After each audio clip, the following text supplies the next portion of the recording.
In this episode of Vox Rewatch, we are recapping episode 21, Aramente to Pyra. After surviving deadly hunts and reuniting with the legendary city of Vasselheim, Vox Machina finally has a chance to compare stories and discover that everyone's adventure has left its mark. As old friends reconnect, victories are celebrated, embarrassing secrets come to light, and a few unexpected romantic developments become impossible to ignore. But beneath the laughter and reunion, larger questions begin to emerge. With Pike returning to the group, a mysterious curse lingering over a sacred temple, and Keyleth's personal journey calling from the horizon, Vox Machina must decide where their path leads next. Will they chase unfinished business, seek out powerful allies, or answer a call tied to Keyleth's destiny? Join us as the next chapter begins, and Vox Machina prepares for a journey that could change one of their own forever. Bam! Intro. Go. Play that intro, Connie! Hello, critters. So you finished The Legend of Vox Machina and you're craving more, right? You think, I know, I'll go watch the original campaign. Excellent idea. Until you hit play on episode 1 and two things smack you in the face. The questionable sound quality and the 3 to 4 hour runtime. Yikes.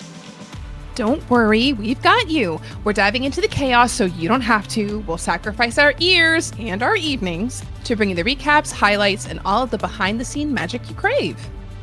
Welcome to Vox Rewatch. Because the past deserves a second look. With better audio. We're just a bunch of longtime friends and proud critters who love the chaos, the characters, and the wild ride of storytelling. Join us as we dive back into it all with lots of laughs, way too many theories, and probably some tears too. I'm Doug. I'm Connie. And I'm Eric. This podcast is part of Tabletop Tether, our nerdy little home for TTRPG content, deep dives, and unapologetic fan joy. Just so we're clear, Vox Rewatch is an unofficial fan podcast and isn't affiliated with or endorsed by Critical Role in any way. Oh, that's so funny. We kind of, I don't want to say get into the swing of things right off the bat because there's some waiting. There's some waiting. Yeah. The party does a good job of like role playing that they're nervous, even though they know that they're gonna be there. Of just the like, it's days, like 4 days or something, for how long it takes the other party to come back. Well, yeah, because they finished Group B finished their quest in a day. Group A finished their quest, completed their quest within the 3 days, but then had to travel back, which is another day and a half, 2 days. Mm-hmm. Yeah. So Yeah. But yeah, they get together, they swap stories. Keyleth reveals that she may have gotten her first kiss. What do you mean may have? She did. It was thrust upon her. But it was I don't her know first if kiss. we have to go back here. I don't know if that happened yet. Well, no, it happened when the groups get reunited. I thought it was right in the beginning, wasn't it? It's right at the beginning when the groups get reunited, and I thought they start. were. Oh, good. She brings up the first kiss to lessen the blow yeah. of the carpet. That's right. Oh, that's right. Yeah. Oh, where is the carpet? Yeah. Don't we Could you just bring it out and they're like, yeah. You have a really nice tapestry for Grayskull Keep. Yeah, that's right. Yeah, it doesn't go over well. Especially Vex. Vex. Yeah, she's Makes it a little hard. A little mad. She also did not take well to when they explained the plan, that when they were explaining how they got into the club and how she's like, oh, yeah, I pretended to be Vax's wife. And she was like, yeah, that was a horrible thing. Yeah. Which I was like, oh.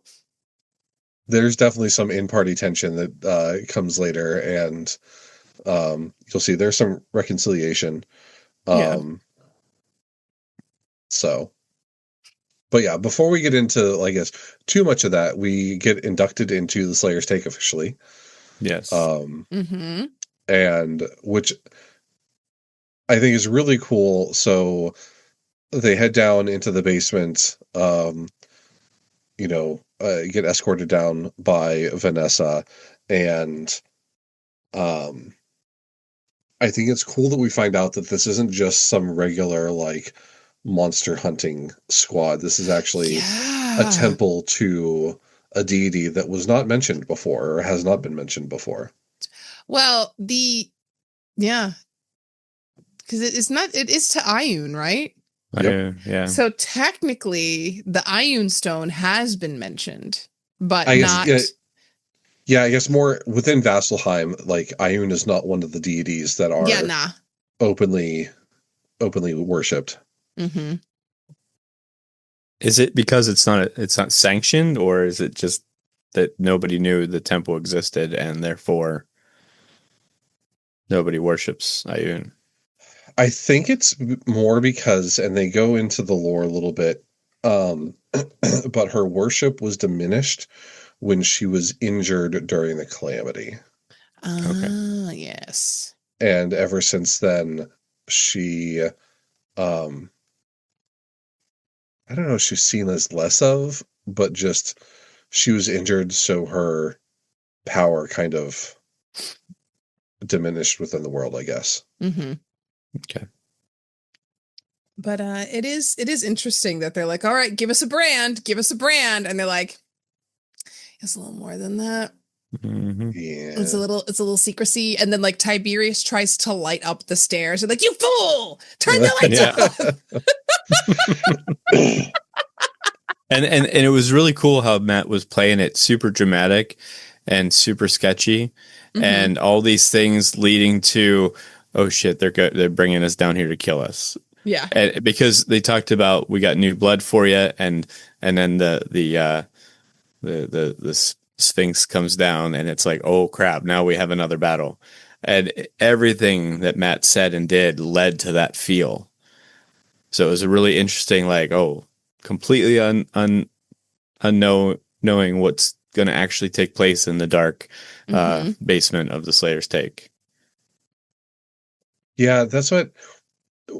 A couple things I've noticed just rewatching these episodes. Like, I wish that I could watch them fresh again to not know what I know of, like, where they're going to go and, like, what these people are doing. Like, we need to get, like, Michael or Steph or Amanda to come in and watch these episodes and give their thoughts. It was interesting for sure. Yeah, it seemed like the sketchiest thing that they've done in a while. And I love they're going down and they're just like, bad feelings. Bad feelings. Bad feelings. Yep. Can't go back now though. But they meet. Well, her name Osisa. Sisa. Who's a Gynosphinx? Yes, I think is their official. Yeah. And she's a Sphinx. Yep. Lady Sphinx. You know where you can find a couple Sphinxes, Eric? Egypt? I'm not Eric. There's a movie, very specific movie, that has some Sphinxes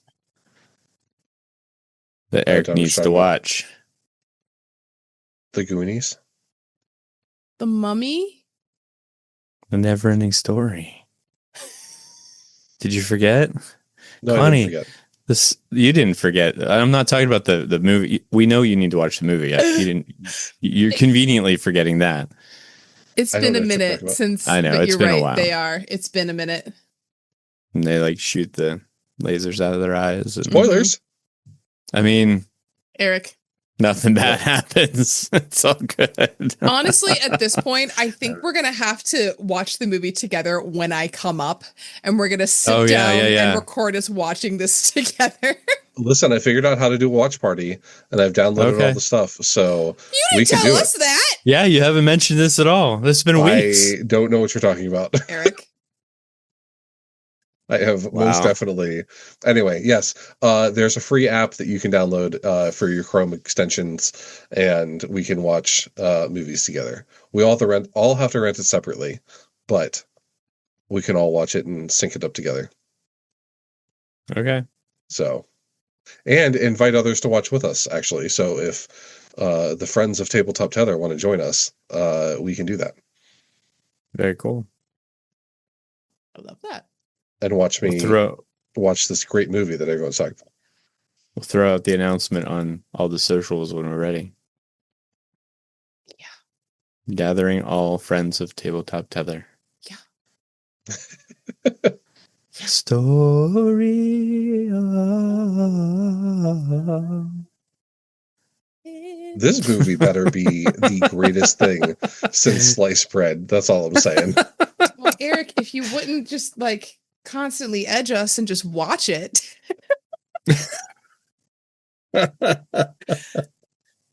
Anyway, back to our Sphinx. Yes. The seesaw. Back to our Sphinx. That doesn't shoot lasers out of her eyes that I know of. That we know Honestly of. disappointing. Yeah. Or didn't have a reason to in this case, at least. Yeah. Mm-hmm. She doesn't really give him too much. I just, hey, you're part of this group. I see all. Yeah, that's Yeah. kind of it. Nothing else to Her like. mate is out there somewhere doing the same thing, or I don't know. Didn't really allude Something. to what the mate was doing, but definitely far away. It was a little weird, like, yeah, I've got a husband somewhere. Yeah. Like, she specifically called it out. But Somewhere. Although, no is that in the specifics. lore? I'm going to, hold on. Is that something that is common with sphinxes? Sphinxi? Sphinxi? Don't know. Looking it up.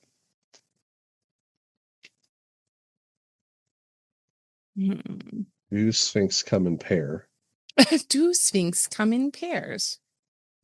From what I can see, they do not.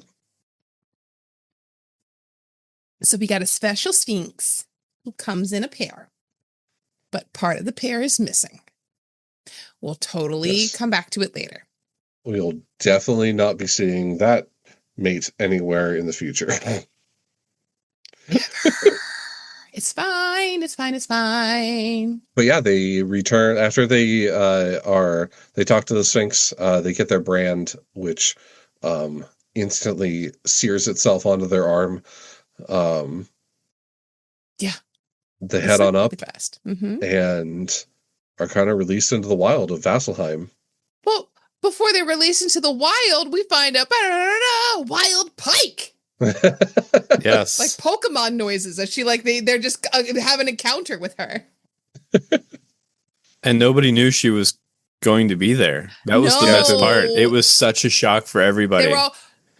They were all so surprised. Yeah. And he's like describing this character. I'm like, that sounds a lot like Pike. And you can see Yeah. them all like thinking like, who is this character? And then Ashley fucking Johnson walks in.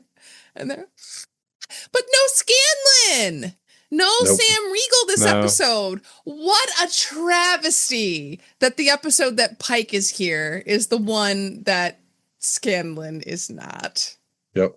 Yeah, and the excuse for him not to be there when Pike shows up right after they get paid Goes to the brothel. for the Hydra, Mhm. because they were able to get to be a part of that. He Mhm. went to the House of Lady Favors. House of House Lady of Lady Favors. Favors. And he was Yeah. there for Yeah. a while because he needed lots of favors. Yeah. So I just remembered something, and I Mhm. want to hear your thoughts on it. And it kind of leads into some confrontations later. But do you think that Tiberius is starting to romance Vex and I wants think- to romance Vex? But Oh yeah. Yeah, there is. There was the hug, at least the hug Yeah. and the coffee. there's some things in this episode that I'm like, huh. And then leading the last episode that he's on says something that I think he was trying to make a funny in this I want to romance Vex. And my guess is never talk to Travis about it, never talked to Matt about it, never talked to her about it, and just started doing it, wanting to try to get something started, and it just started going poorly. But I noticed in this episode that things started to happen. Yeah, but you're right. There were some moments. That weird hug during the fight later, he like teleports to her side. My assumption is to try to protect her or like be there for her or whatever, but yeah. Above the table thoughts. Do you think that maybe this was Orion realizing he needs to ingratiate himself more into the game and become something that can't be pulled away? And if he's in a romance and then you have to pull somebody out of a romance, how that would destroy the plot? I don't know if he's thinking that far. I don't know. Yeah. Only due to the situation that he was dealing with out of the game. I don't know that he would be aware of that as a possibility. I don't know, maybe, but unless somebody had said, we don't know what they talked about. Yeah, but it does seem like it came out of like left field, or because he's major lead actor, main character energy.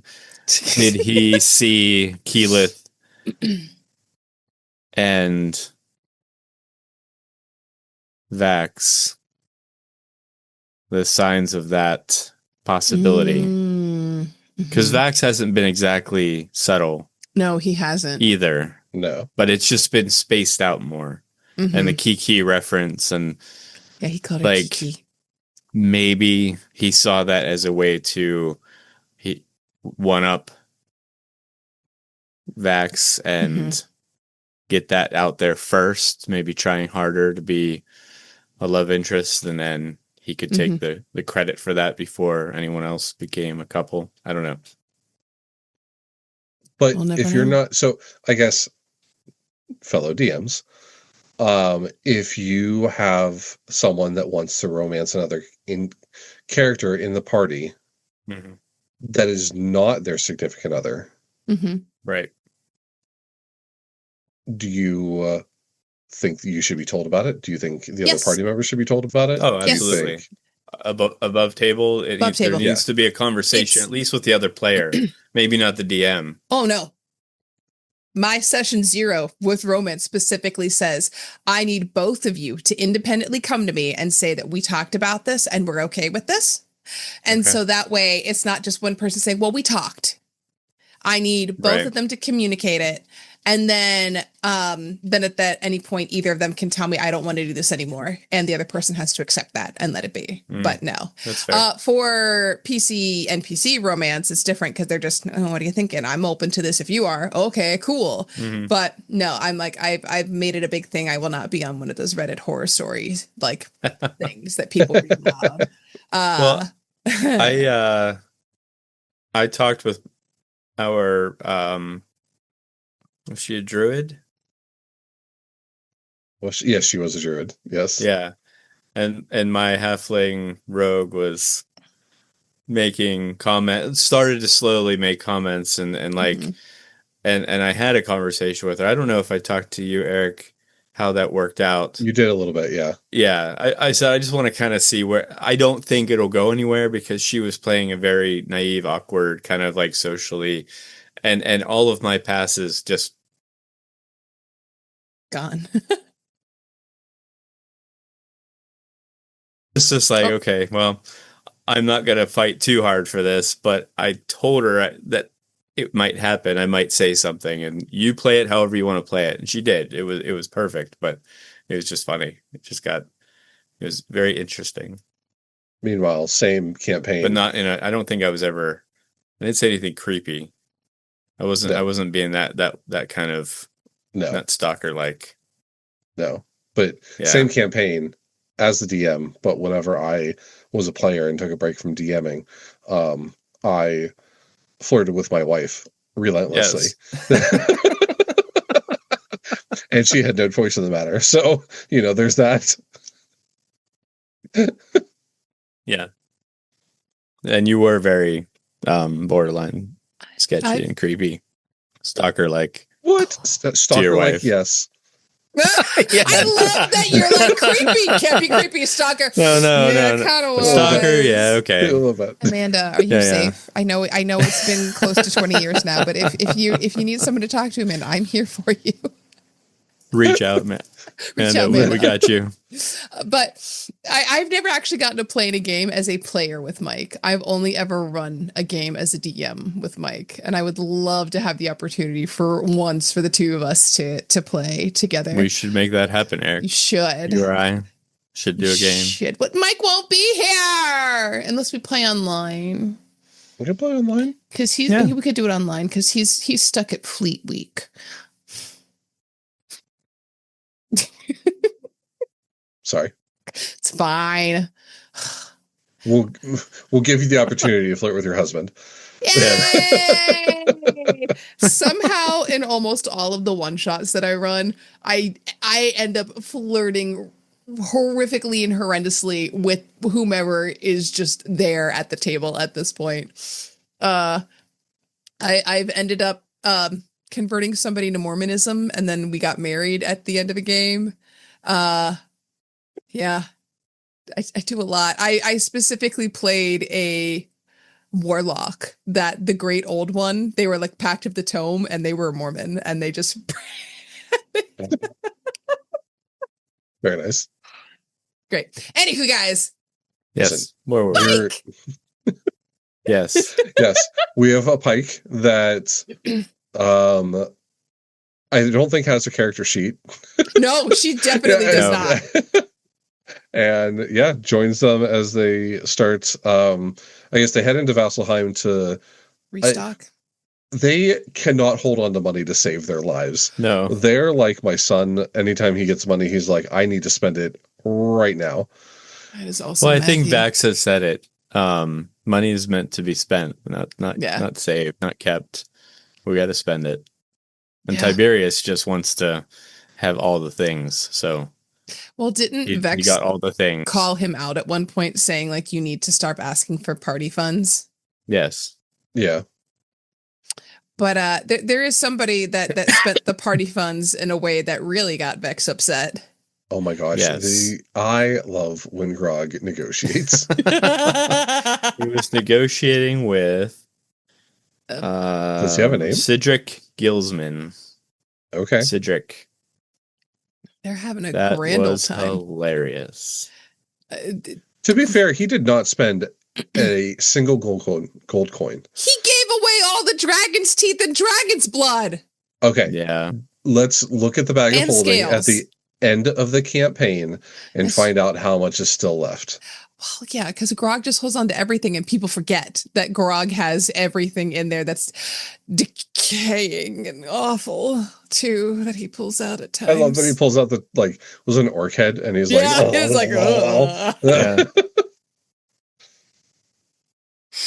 Yeah, but I love him negotiating of like, how about instead of the 14 dragon's teeth and 2 vials of blood, we do the 14 dragon's We do teeth all the dragon's teeth. and all the dragon's blood. He's like, yep, done. And like, that describes him like booking, closing shop and running, trying to get out of there in time before Vex can be one to stop him. And Vex wants to get there so bad. She's like, "Are we there yet? Are we there yet? Are we there?" And Yeah. she's like, "You let Hunter's it happen." mark. And he was like, And she hunter's marked him, the merchant. Yeah. Yes, but this potion that he acquires is handy. very handy later. Very handy later. It's the potion of hill giant strength, correct? Mm-hmm. Yes. Yeah. Yep. It's a good potion. It was a good trade-off in the end. Yes. I don't know that I would drink a potion with a toenail in it, though. You just Not don't gonna think lie. about If it. it gives you that kind of strength for what he was using it for, You know, it's like it smoothies. might be worth it. Don't think about the vegetables packed inside of them. Don't think about the chia seeds and the nuts and the other things thrown into them. It's just strawberries, pineapple. I will eat chia seeds all day. Chia seeds are delicious. How about hemp seeds, flax? Yeah. Shit, add it all. Whatever, fiber. And I love later when they're talking about this, and he says, "Oh, proud of himself," and it's the way he worded it was like, "I gave more. Oh, Yeah, you realized after the fact. But Tiberius does buy a little pseudo dragon named Lockheed. Lockheed, yes, that's right. Yep. Yeah, A sickly dragon. sickly little pseudo dragon. He and then the party oddly was very much about Lockheed. Like, can we fix him? Can we heal him? Can we make him? I feed him a good berry. Yeah. They were all in. I think as soon as Matt described it as sickly, they're like, we don't need the ASPCA calling on us. We don't need Sarah McLachlan to sing in the arms of the angels. Let's go ahead and fix the dragon. Listen, anytime there's pets involved, that is true. Oh yeah, they are all about it. So there was a line I think Vex said, "Oh, you have a pet too." Initially, and then was like, "Okay, maybe it's not so bad." Yeah, but they do their shopping, and then finally, I think it was Vax was the one that finally said, like, everybody's had their moment. We're right here. Let's let Kiki get to her place. When they were like, because then Orion's like, oh, let's go to Craghammer. Like, let's go get our money. Yeah, he wanted because to go. it's not often we have access to an airship. And she's like, well, we're kind of on a different continent right now. And then Vex was like, it's right here. Like, can we just go? Like, that was another good Vex moment. Oh, is Kiki what you called her when she was your wife?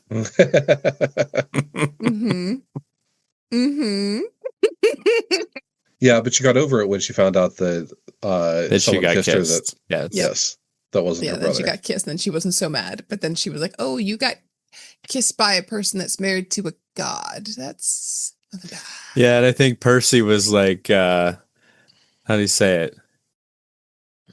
Oh, I see how this could work out poorly. Yes. Pike goes, what if she gets mad? And Keyleth's like, I've thought about that a little bit, and then tried not to think about it a lot. Yep. Great line. Yeah, this could go poorly. But they do go, and Pike gets to come along because the temple's been cursed, and it needs like a week or so to have the curse removed before they can do more work there. So that's their workaround for how she's able to go with them in adventure right now. Yeah, the Sarenrae temple that she's working on there was a tower that was cursed or something. Yeah, there was something cursed in it that they were working on removing. Yeah, so she got a leave. Yeah, and they got horses. They got horses, and they made their way. Survive. Yes, they do. So far, I keep having visions of harpies, and it's bad, guys. I'm just waiting. It's coming soon, real soon. Real soon. Real soon. Real soon. Sorry, guys, that's a bit of a spoiler. But every time they're talking about their horses, and we're gonna tie them off the side, and they're like,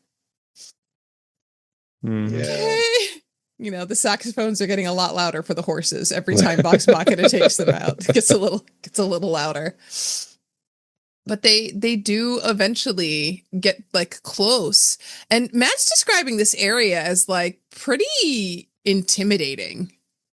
Of like, it looks like there are hill giants or something throwing stuff at them. They're not. They weren't hill giants. No, they weren't hill giants, but I forget what they're called. They were big things, but they weren't Aesirs, because Aesirs are the dwarves. Oh, they were two-headed. They were. So they weren't Cyclopses. Oh, but they were two-headed things that were tossing stuff at them, and they were trying to stealth and make their way through, and it just wasn't working at one point. But was this part of the trial, or was this just part of the area? I think Matt just likes using giants. Yes. Yeah. I think so. Because we're in mountains. They're giants. Giants, large creatures. Good to go. Etten. I bet they were Ettins. Not Ents, which are trees in the Tolkien world. Ents. Ettins. Ettin. Sounds They like you're are- saying Eh. and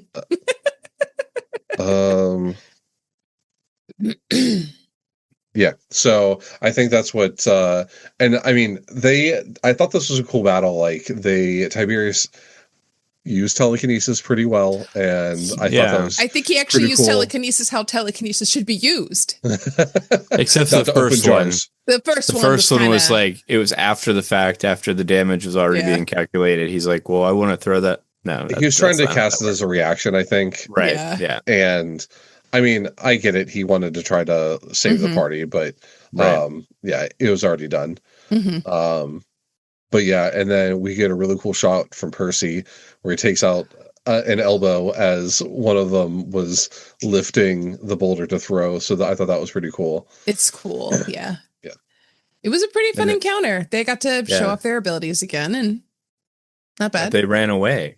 Yeah, They which is not did. something They didn't we stay see to often. finish Yeah. them off. Yeah. Yeah, because they were like, "Do we have?" Didn't even somebody say, "Do we have to do this? Like, can't we just run?" I remember hearing somebody at the table, and they're like, "Oh yeah, we can run. We don't have to finish this." And like you were saying, that doesn't happen very often with Vox Machina. Vox Machina finishes what they start, whether they like it or not, most of the time.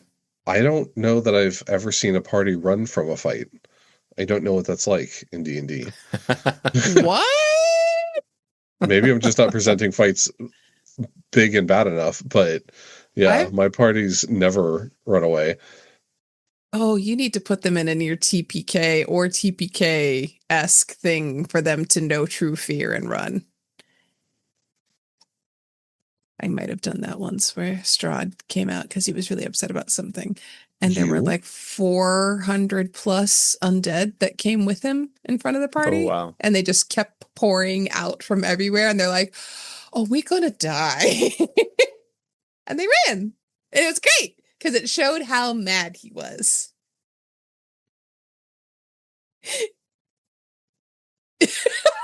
I honestly thought you froze for a second, Eric, because you held that exact look and expression like perfectly. I was like, oh God. But yeah, Nope. they run. Yeah. We need to talk more. You need to put your parties in true peril. Apparently, I just need to put a broom in front of them and, that'll be it.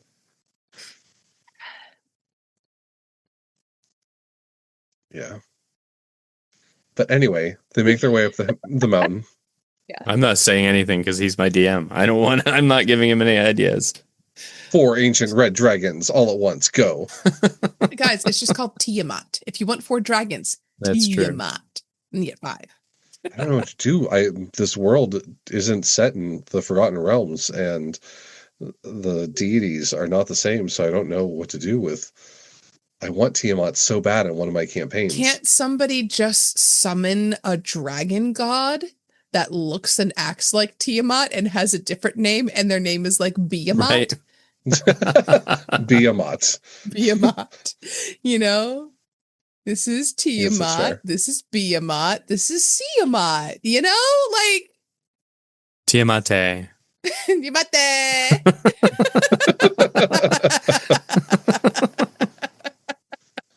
Now, what does that mean in Japanese? That's the question. Anyway, so they choose the other path because they chose poorly the first time. They did choose poorly. Went up the mountain, and then out of nowhere got trapped in a obsidian box. Whoops. Yes. Whoops.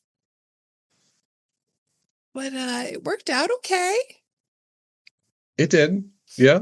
I thought it was cool that Matt gives and we'll see this later with the water Ashari, but gives them kind of special, like, they're good over the specific element, and maybe not specific like spells or anything like that, but like these guys are definitely in control of rock and fire. Like they should be if they're the ones in charge of the basic terrors in the plains. But it is cool Right. how they do that. I also love how he gives each of them like their different like personalities. Like the Arashari are so welcoming and like they're not nearly as well. They are, but like they have to earn the respect. And we don't know what happened when she saw the Earth peoples, like what that part of her Aramente was like. Right. But I mean, she describes it, but yeah. it happened during the 6-month break between off screen and on screen. But she did imply that it was friendly. Yeah. Right. Yeah. And this one was a little less friendly. This was less friendly. This was more mean girl energy. Like, you got to prove yourself. You want to be a part of our club? That's fine. Prove it, bitch. You know?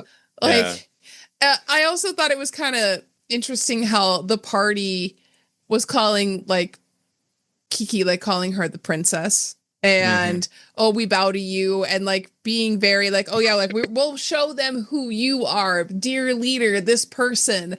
And I didn't feel like the acting was that great. And I don't know if it, like, helped her or not. Well, at one point, she was like, stop it. Yeah, she ended up calling them brothers and sisters so that she could, like, pass over that quickly and move on. Yeah. Yeah. But then we got, go ahead. No. We got the confirmation of her mother being at 10 years prior. 10 years ago doing her Aramente. So and she was like, what do you mean? She's been missing for 20 years? 20, yeah. Yeah. So that was an interesting bit as to what happened to her. I do love that in season 2, we find out what happened to her in the best way possible. Spoilers. That's all I said. You mean we find out what campaign happened to her. 2, right? Campaign 2. Oh, yes, I say season 2, campaign 2. Yeah, just that's 4, 2. Yeah, let's make sure the viewers are aware that this is the second campaign, not the second season of Vox Machina. True. Just to be sure. Again, as I said in our previous episode, I can admit when I'm wrong. It's not season 2, it's campaign 2. But yeah, we do find out about Villia, and then she kind of talks, and we finally get a little bit of like a lore dump from her about, like you said, with her other Aramente and talking about things. And finally, we get a little spotlight on Keyleth, which the community did not take kindly to. If you look in were you guys watching this when it was like peak Kiki hate? People wanted to hate on Marisha so much. I understand. Let me be careful with my words. I don't think that she deserved all the hate. No. A lot of people were upset at the choices that she made. Yeah.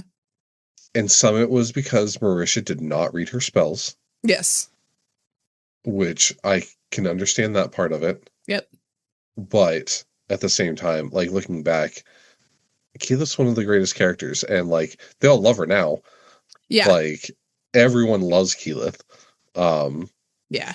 But at the time, people were mad. And if you go through the comments in the video, there are people going like, oh my God, what's up with the comment section from like more recent years, watching the other people come in like, I don't get why they were so mad at like letting Marisha have her moment and everybody's hating on Keyleth. And it was an interesting time to be a fan. Like when I went to the live show in 2018, there were not a lot of Kiki cosplayers. I was one of a few, and a lot more people were dressed as Beauregard and not as Keyleth. I was a little punk rock Kiki. I had a little denim jacket, and I had like little pins for all the different characters on the denim jacket. It was fun. And I had a shirt that had a big goldfish on the front of it. Did I ever send you those pictures? I don't think you've told us about it. I don't think I've ever seen the pictures. I'll send you guys pictures later of my Kiki cosplay. It was fun. It was fun. Our little group, we went as Kiki, Vax, and Percy, the 3 of us. So it was fun. That's cool. Yeah. But we get to, they basically get shoved into the elemental plane of fire. They're like, let's go now. Go. Keyleth was the first one. I mean, she had to call forth and like open the portal. They didn't get time to like, oh, yeah. you're going to do this and like have time to think about it and plan. It was like, oh no, you're here. Let's go. Yeah. Yeah. Vax was definitely, he's like, as soon as Keyleth went in, he's like, and I'm gone. Mm-hmm. And then everyone else kind of followed suit. So. Mm-hmm. And in we go. And foreshadowing.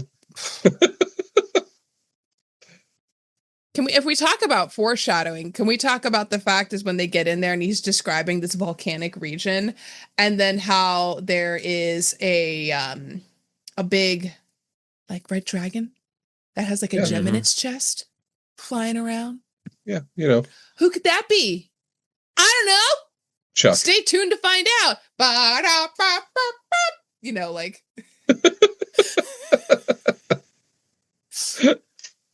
I think anytime we talk about that character, that has to be the sound effect that comes out. But I guess we should say that the leader, his name is Flame Speaker Serkonos. Yep. Is the leader of the Fire Ashari. And he, along with some other Fire Ashari, also go into the plane and kind of have like a battle of attrition. I don't know what you would call, because they all become flame elementals. Yeah, I mean, I guess later on they have to travel to their destination. That's true. Let's back up a little bit because they have the footprints to follow, right? Like, yeah, Keyleth rolls pretty well for her. Was it investigation? Insight. I think so. But just gets this general vibe that her mother was there and follows these footsteps into the elemental plane of fire. And it's really cool. Like, they don't necessarily take damage from the heat, but Matt starts making them roll constitution saves to see if they get exhaustion. Yep. And it's slowly wearing them down, and they get to this pedestal that once they get there, then the Serkonos and the other Ashari turn into fire elementals. Serkonos, who's later played by a certain Robbie Damon. So, but anyway. The fight ensues, and it is interesting. It is interesting. There is one quote, and I know it happens a little bit later on, where Keyleth becomes a water elemental. And he's like, and you catch on fire. And then he stops himself for a second. Yeah, he's like, wait. That's stupid. No, he's trying to describe how like water can be on fire. And he's like, no, that's dumb. No, we're going to say for this battle, you're immune to fire. And I love that he allowed himself to have that moment that he said it. He's like, well, we're not doing that. Because I've definitely done that before where I'm like, oh, that's pretty stupid, huh? Let's not do that. Can we forget we said that? Listen, all you'd have to do is say that the fire is so hot that it's breaking the water molecules into hydrogen and oxygen separately, and that is causing... She boils. It is causing... And hydrogen and oxygen are both flammable, therefore... Yeah. They ignite. They ignite. But it was just funny. Science. It was This is because I play too much of Dota. Yeah, I was going to say. We have a player at our table that is, in real life, very into science. And they... Oh, is this the one that had the issue with the moon? Yes. And they... every fantasy aspect, it's like, but science this. So whenever I think of something, I always try to think of how the science works behind it, because I know it's coming. The arguments are going to be there. And Dodo will usually say something like, I know the science of this, and I'm trying to like rationalize and justify what my character would do, not knowing the science of this, and like trying to get through that threshold is the hardest part. Yeah. But yeah, I mean, it's just this fight is kind of just a slog to get through. But it doesn't seem like they were ever in crazy danger of losing, did it? I felt like it was at the very end. I did a little bit. I mean, Grog was worried. No, yeah. Well, I love Grog how was- people keep catching on fire, and they're like, is it worse to be on fire or to have other things? And Percy just continues to like burn for a while. Yeah. That's true. Grog is on fire.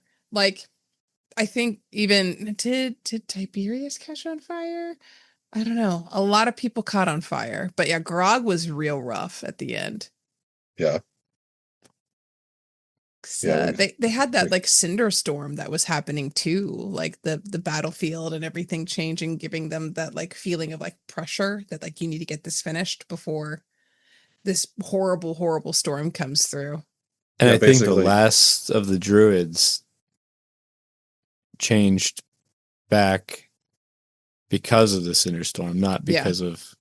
So like they did end it a little early, technically, to run. Yeah. Yeah, but they booked it out of there real quick. Yes. Yeah. But yeah, it was at one point, I think, the Serkonos pick up Pike, and Pike was like, no, let me down so I can heal everybody. Yes! Yeah. She's like, let me heal! Poor Ashley Johnson with her having a character sheet, doing the best she can, casting Guiding Bolt, because that's what she does. Up the butt, upcasting it, adding her extra dice in, having a grand old time. Yeah. It was nice to have Pike for the fight, even if Pike was hoisted above them and unable to do things. There was a lot of like grappling and holding people down and catching on fire. It's not like it wasn't a slog to get through, because there were still interesting things happening, but it's another one of those like a lot and nothing happened kind of fights. Yeah. It was just they needed to prove themselves. Specifically, Keyleth needed to prove herself. And she didn't turn into a water elemental until like halfway through the fight, it felt like. Right. Yeah. It was a bit. It took a bit. But they got out once eventually, like They the did. people turned back and forms the Cinder Storm, and they got out, and that was kind of it. Yeah, we got Keyleth got a cool item for Ooh, yeah. I forget what they called it. Hold on. I'll get it. Give me a sec. She gets a Sparkstone. Sparkstone. Yes, I almost called it a Sparkstone. Cinderstone. Yep. Mm-hmm. Yeah, Serkonos declares the trial complete and gives her the Sparkstone. And it does some cool stuff. It makes your like hands catch on fire, or like or like a non-magical weapon becomes magical, right? Isn't that kind of what it does? But it makes it like flamey. Basically, yeah, I think your fists become will give additional fire damage. Yeah, because like she can turn into her tiger form, which she loves because she goes minxy and could have flaming claws. Yeah. And other things like that. But that was the cool thing. And they all kind of debated for a little bit over who was going to get it, and then they all gave up on it. Right. I think, Yeah. I mean, the players probably, for the most part, didn't want to take that away from Keyleth, Mhm. Right. but they were also probably all thinking like, ooh. Yeah. That's I very could use nice. But, I mean, Matt specifically said it doesn't transfer to weapon damage. It's only hands. Mhm, And she's the only one that uses, like, claw attacks and things like that. mhm. Except for Trinket. Trinket. Right. Yeah. Not even groggery Strongjaw. Yeah. Yeah, it's bracers. But that was, I mean, this is a short episode, guys. It was us talking about it as short. This episode felt like it took forever. It was a 4.5 hour long episode. Yeah. because of how long the encounters and everything took. Well, and also it was also they were not going to be doing an episode the following week. So yeah, they wanted to give them they wanted to something. finish this and get through it. And Pike was there, make sure Ashley got to enjoy the whole thing. They had to finish it. So yeah. Yeah, because he was saying like, wow, you guys stayed late. Back when they were not all the episodes were 4 or 5 hours long. Yeah. Back in the good days, listening wise, only 3 hours. But yeah, this was a long one. This was definitely an episode that instead of putting in 1.25 speed, I did have in 1.5 speed to listen to. Oh, really? Yeah, it's a good tip if you want to get through. Sometimes I'm like, oh, I have to go back and re-listen, especially like some people can get talking real fast, like Marisha can get real excitable sometimes and listen to her at 1.5. You're like, oh dear. But really it makes Orion's turns seem normal.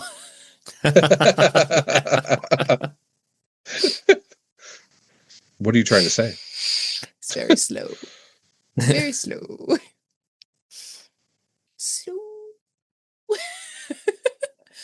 But we leave off there. Like, what's going to happen to the horses? What's going to happen to all their stuff? They're going to get back to Vasselheim and go next off time on Vox Machina Z. Next time on Vox Machina Z, we get to watch a fight. We do! We get a rematch! Yep. Hell yeah! In the episode appropriately titled Rematch. You did it!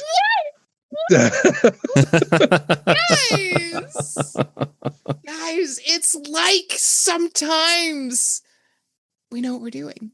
Also, this is the last episode of this first arc of the campaign.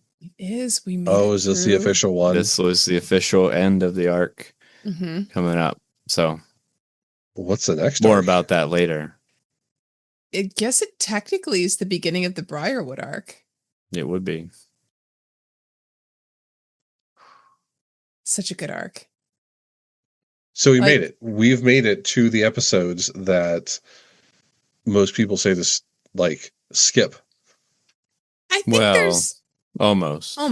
Yeah. But I definitely do think that it is worthwhile getting through this. You get so much good character backstories. Like, you wouldn't understand Lady Kima at all.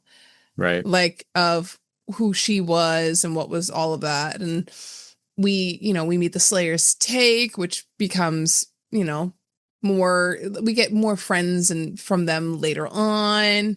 I don't know. It just adds all of the good layers. We have a good foundation. Everybody's starting on the Briarwood arc. You're starting a Jenga tower, missing the bottom. It's missing a piece, maybe 2 pieces, maybe it's just balanced on one and goes up from there. It's good. It's stable, but like it could be better. Next episode is also the introduction to your favorite shopkeep.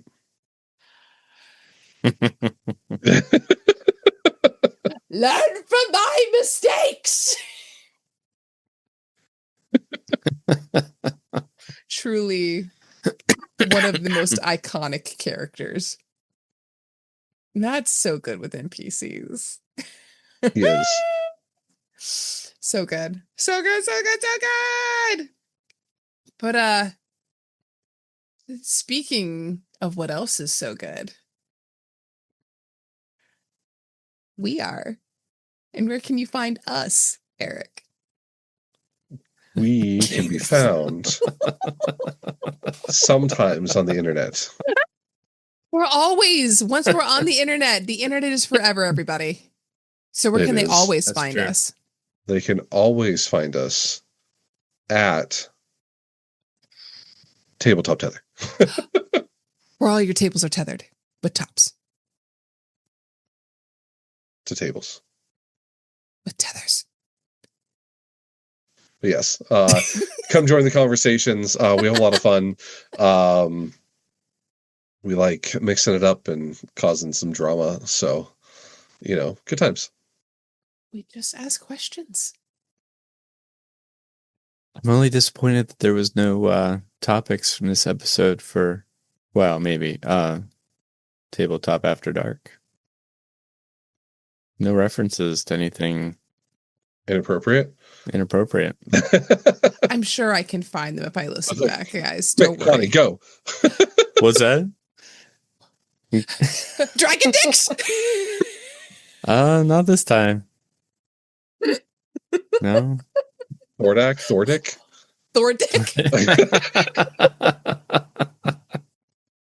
All right. Careful what you ask for. That was good. There it is. That was good. Way to go, Doug. That was some thunder. Ooh. Yeah, there's definitely a storm out there.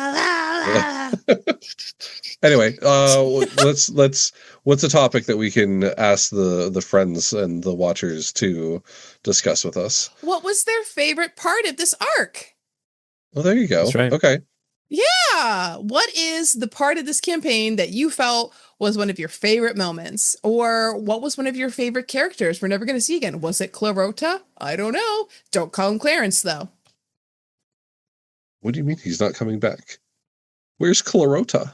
He was blown to pieces, Eric. His head is missing. His gone. Oh. His happy little cephalopod face is no more. I think we should probably have that conversation in the next episode. We should. Our favorite, maybe, parts of this arc. Mm-hmm. We've talked about favorites from individual episodes, but now it's stacking up against 23 episodes of good times or bad times, depending on how you want to look at it. The audio is a lot better. First of all, Yeah, that's my favorite part of this arc. What are we going to call this? Vox Rewatch recap? Yeah, we could do a Vox Rewatch recap. I don't know. We're recapping our recapping show, guys. That's getting pretty meta. Yeah. Can we make an episode that if people don't want to listen to 22-hour-long episodes, we'll recap? It's literally just all of our intros for every episode. and a few random clips. Little moments. All the highlights of the funny stuff. But not of, Critical Role, just of us. No, it's just us. Right, just us. It's a highlight reel of no just references us. to Critical Role whatsoever, except for the intro, the recap. Bleeped out.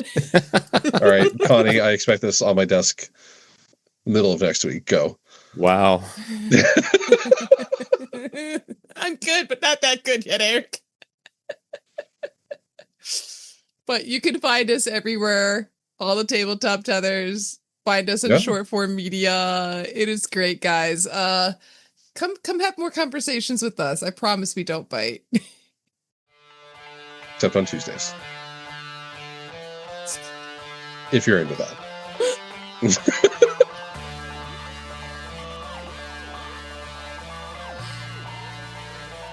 Bye! I think please, we're done. Please bye before I get myself in trouble. I think we're done. Wow. We'll see you next week. Not Please that come there's back. anything wrong with that. Please come back. Please come back. Oh, they're coming back. Goodbye. I'm done.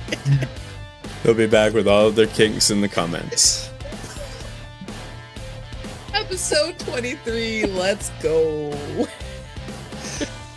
Vox Rewatch is an unofficial fan podcast and is not approved or endorsed in any way by Critical Role. Critical Role and all related content are owned by Critical Role Productions. This podcast is for non-commercial, transformative use created under Critical Role's fan content policy. For more info, visit critrole.com.